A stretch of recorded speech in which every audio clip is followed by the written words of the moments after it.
Hello guys, welcome to our channel. आज हम class 12th की फिजिक्स का चैप्टर नंबर 13 न्यूक्लियाई का एक्सरसाइज नंबर 13.7 करने जा रहे हैं। लेट रीड द क्वेश्चन में हमें क्या बोला है। The fission properties of P are very similar to those of U. ये क्या कह रहे हैं कि जो फिजन प्रॉपर्टी है, फिजन का मतलब क्या, एक न्यूक्लियस से टूट के दो न्यूक्लियस, छोटे छोटे दो न्यूक्लियस बन जाना।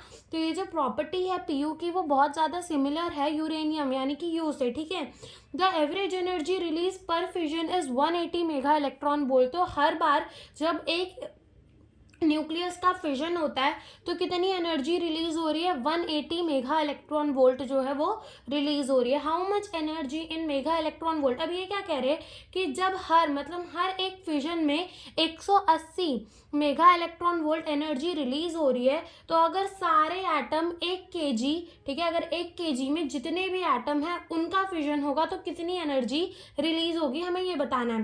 क्वेश्चन समझ में आया। क्वेश्चन में हमें क्या बोला है कि अगर एक फिजन हो रहा है तो उसमें से 180 मेगा इलेक्ट्रॉन वोल्ट एनर्जी निकल रही है एक एटम से, ऐसा मान लो। ठीक है, अब ये कह रहे हैं कि 1 kg एटम का होगा तो कितनी एनर्जी निकलेगी। ओके, तो सबसे पहले तो हम यहाँ पर क्या निकालेंगे, सबसे पहले हम यहाँ पे निकाल लेंगे कि 1 kg के अंदर एटम कितने होंगे हमारे पीयू के।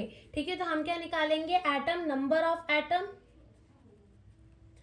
ऑफ एटम इन 1 kg, या फिर ऐसा कह लो 1000 ग्राम पीयू के अंदर कितने होंगे। तो देखो यहाँ पर हम करेंगे 1000 डिवाइड बाय इसका क्या हो जाएगा, मास नंबर, वो कितना हो जाएगा 239, इंटू क्या हो जाएगा एवोगैड्रो नंबर। एवोगैड्रो नंबर क्या होता है 6.022 इंटू 10⁻23। तो जब हम इससे डिवाइड कर मल्टीप्लाई करेंगे तो जो हमारा नंबर ऑफ द एटम है वो आएगा 25.19 इंटू 10⁻23। तो इतने नंबर ऑफ एटम हैं। ठीक है, अब देखो, अब वो क्या कह रहे हैं कि अगर एक एटम का फिजन हो रहा है, ठीक है, अगर एक एटम का फिजन हो रहा है, देखो एनर्जी